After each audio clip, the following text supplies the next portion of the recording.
আসসালামু আলাইকুম দর্শক। লন্ডন থেকে স্বাগত জানাচ্ছি আমি কাজী হেমায়েতুদ্দিন মিশন এবং সমসাময়িক বাংলাদেশের রাজনীতি এবং ভূরাজনীতি নিয়ে আমাদের সঙ্গে আলোচনায় আজকে অতিথি হিসাবে আছেন। মনোজ দাস বলছি। আজকে একটা খুব রোম্যান্টিক গল্প বলবো। গল্পটা প্রেম, বিচ্ছেদ, তৃতীয় পক্ষ এবং একটু তালাকের ভয়। এটা গল্প কিন্তু কোনো ব্যক্তি জীবনের নয়, কোনো ব্যক্তিকে নিয়ে নয়।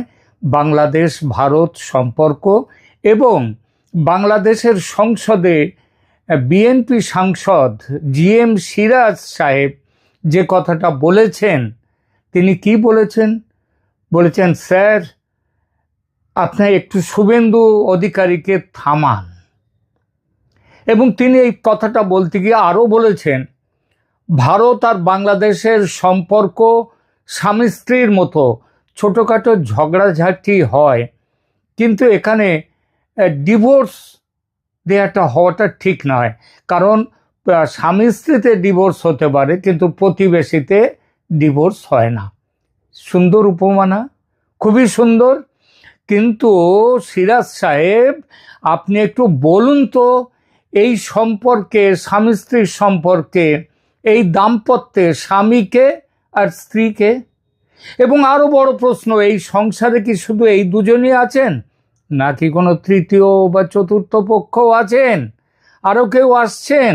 সেই গল্পটা আসুন আজকে সেই গল্পটাই আমরা শেষ করি।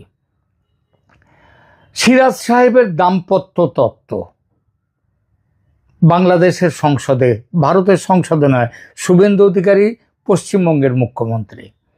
তো জিএম সিরাজ বাংলাদেশের জাতীয় সংসদে দাঁড়িয়ে বললেন, শুভেন্দু বাবুকে থামান, পুশিন বন্ধ করুন।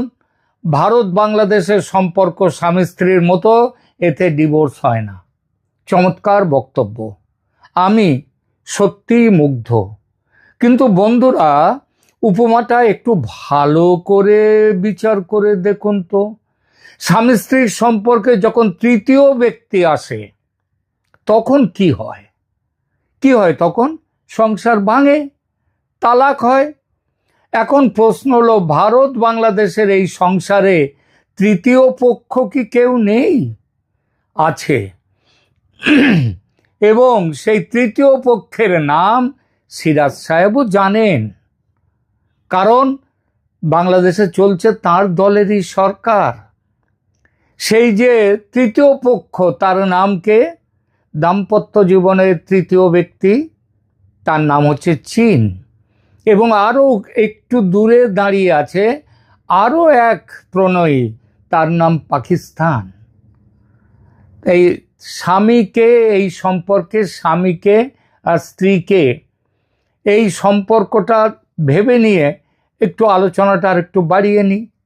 আসল প্রশ্নটা, এই প্রশ্নে, এই দাম্পত্যের স্বামীকে দেখুন। যে দেশ 1971 সালে অন্য দেশটিকে জন্ম দিয়েছে, 3.5 কোটি টাকার অস্ত্র দিয়েছে, সেই সময়ের 3.5 কোটি, 1971-এ 16,000 সৈন্যের রক্ত দিয়েছে, সে কি স্বামী না স্ত্রী?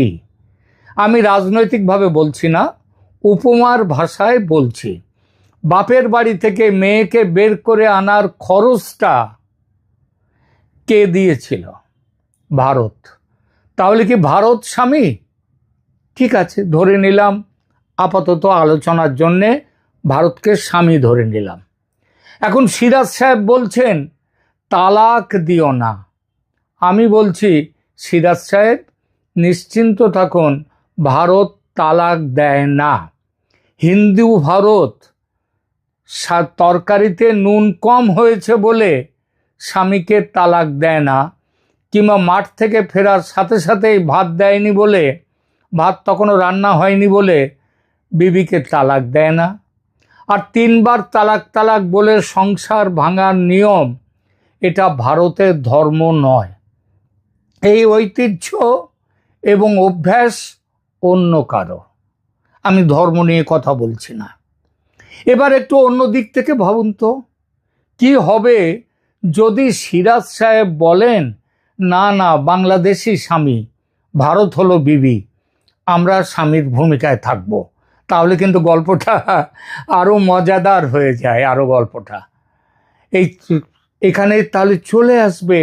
বাংলাদেশ যদি স্বামী হয় তাহলে আবার চলে আসতেই পারে 4 বিবির সংসার, কারণ ইসলামী বিধান অনুযায়ী স্বামীর 4টি পর্যন্ত বিবি রাখা সম্পূর্ণ ধর্মসম্মত।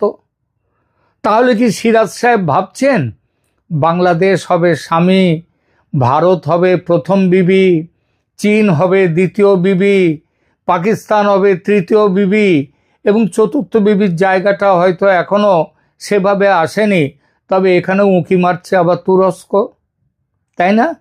তা দেখা যাক কে আসে। কিন্তু সিরাজ সাহেব, এখানে একটু সমস্যা আছে। ইসলামী বিধানে 4 বিবি রাখা যায় ঠিকই, কিন্তু ভারত ওই প্রথম বিবি বা চতুর্থ বিবি হয়ে থাকতে রাজি হবে না।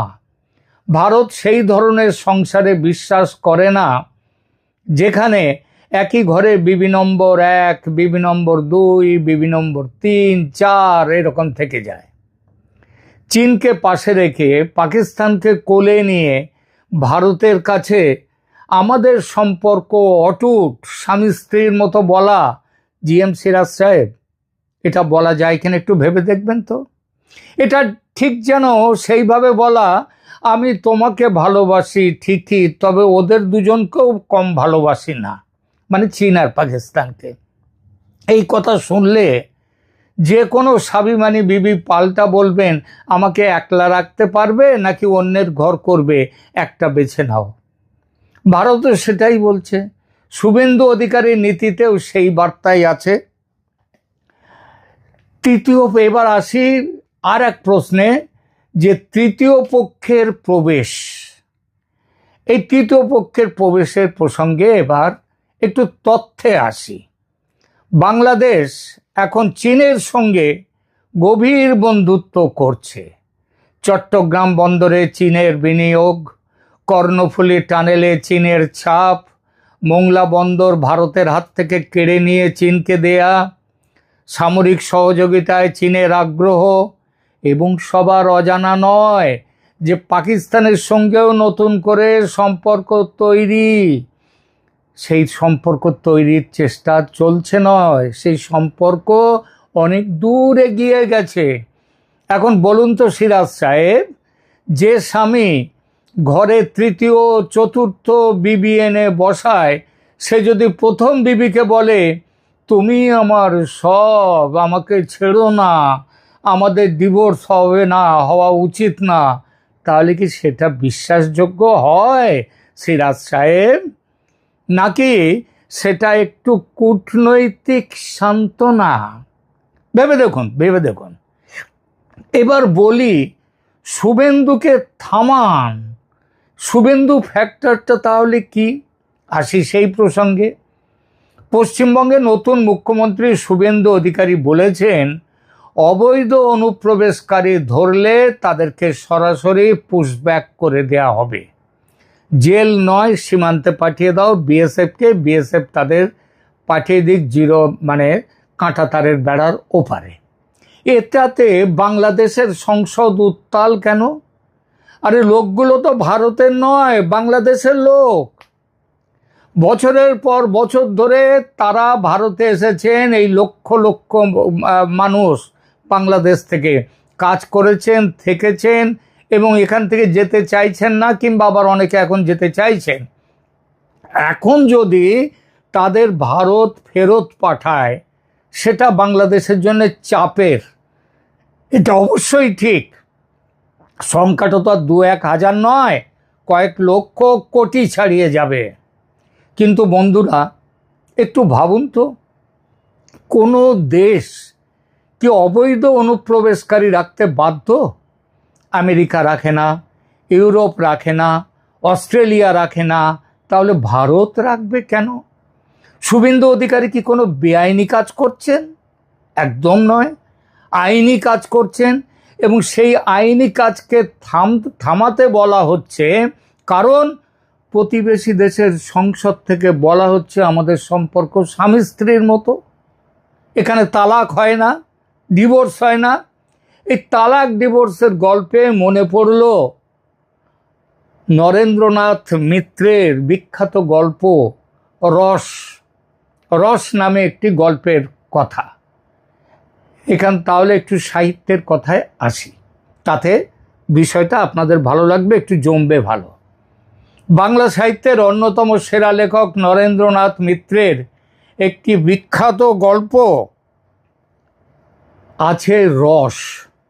সেই গল্প অবলম্বনে তৈরি হয়েছিল একটি অসাধারণ হিন্দি ছবি, তার নাম ছিল সওদাগর, যেখানে স্বামীর ভূমিকায় একেবারে ফাটিয়ে অভিনয় করেছিলেন বিখ্যাত অমিতাভ বচ্চন।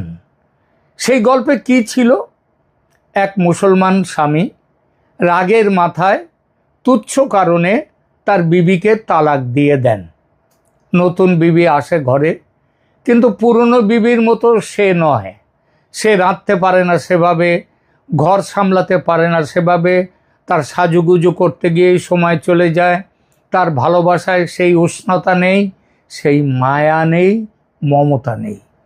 নতুন বিবি আসার পর স্বামী বুঝতে পারেন তিনি কি হারিয়েছেন।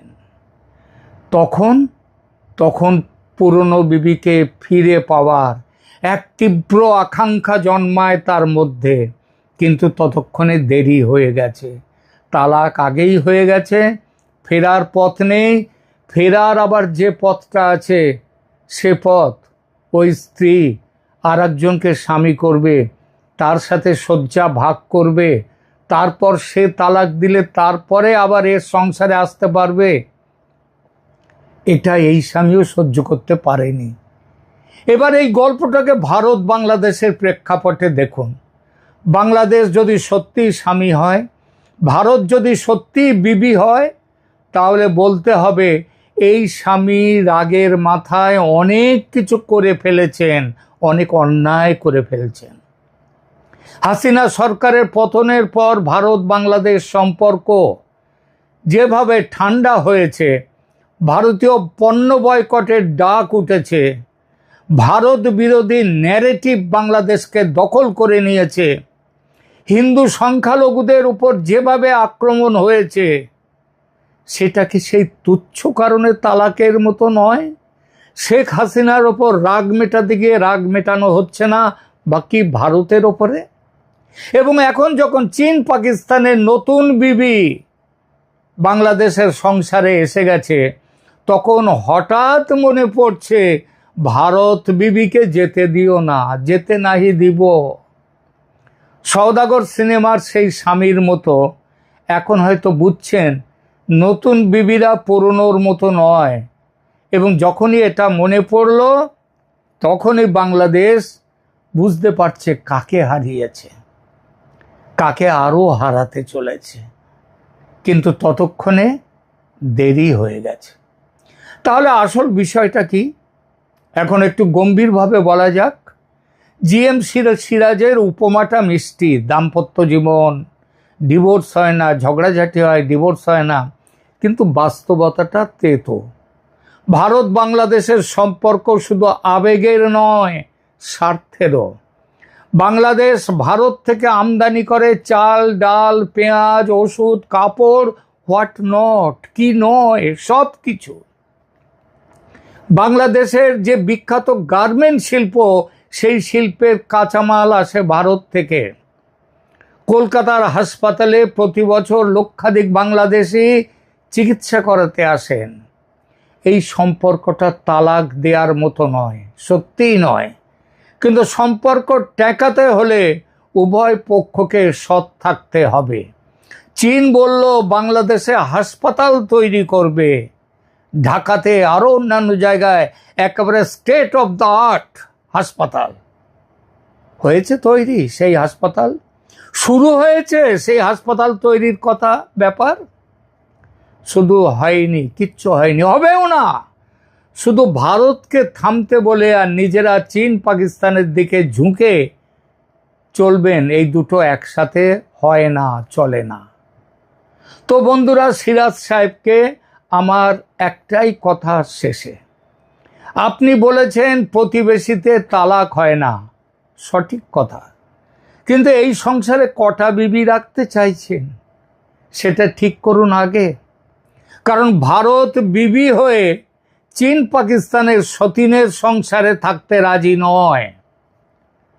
হিন্দু ভারত তালাক দেবে না এটা সত্যি, কিন্তু নরেন্দ্রনাথ মিত্রের গল্পের সেই স্বামীকেও মনে রাখুন, যিনি রাগের মাথায় তালাক দিয়েছিলেন, নতুন বিবি এনেছিলেন এবং তারপর বুঝেছিলেন পুরনো বিবির মতো আর কেউ হয় না। সেই প্রেম থাকে না, সম্পর্কের সেই উষ্ণতা থাকে না। সেই স্বামী তখন তার পুরনো বিবিকে ফিরে পেতে চেয়েছিলেন, সেটাও পাননি সেটা। বাংলাদেশকে সেই ভুল করতে দেবেন না সিরাজ সাহেব। এখন বাংলাদেশের সরকারে আপনার দল, চীন আপনার পেট ভরাবে না, পাকিস্তান আপনার পাশে দাঁড়াবে না। 1971 সালে ভারত যা করেছিল সেটা কি ভুলে গেছেন? ভারত কিন্তু তার জন্য কোনো দাবি আপনার কাছে রাখেনি, আপনার জমির 1 ইঞ্চি জমি নেয়নি। এমনকি ছিটমহল বিনিময়ে 2015 সালে ভারত আপনাদেরকে 10,000 একরের বেশি জমি দিয়েছে। ভারত কখনো পরের জমি, পরের ভূমিতে কখনো কোনো দিন লোভ করেনি। ভারত সেই বিবি যার হাতের রান্না খেয়ে, যার হাসপাতালে চিকিৎসা করে, যার বন্দর ব্যবহার করে বাংলাদেশ বেঁচে আছে। তাই শেষ কথা একটাই, এই সংসার টেকাতে চাইলে ওই সতীনের সংসার বন্ধ করুন। ভারত তালাক দেবে না, কিন্তু উপেক্ষা করতে শিখতে পারে, এবং উপেক্ষিত ভারত সেটা বাংলাদেশের জন্য কতটা কষ্টের হবে সেটা একবার ভাবুন। সিরাজ সাহেব, আপনি ভাবুন, আপনার সরকারকেও বলুন ভাবতে। তালাক হয়ে গেলে তখন কিন্তু ফেরার পথ থাকবে না। বন্ধুরা, এই ভিডিওটি ভালো লাগলে লাইক করুন, শেয়ার করুন এবং আপনারা কি ভাবছেন তার মতামত দিন। চ্যানেলটি সাবস্ক্রাইব করুন। কমেন্টে অবশ্যই বলবেন সওদাগর সিনেমার সেই স্বামীর মতো কি বাংলাদেশ একদিন অনুতাপ করবে, এটাও বলবেন। দেখা হবে পরের ভিডিওতে। নমস্কার।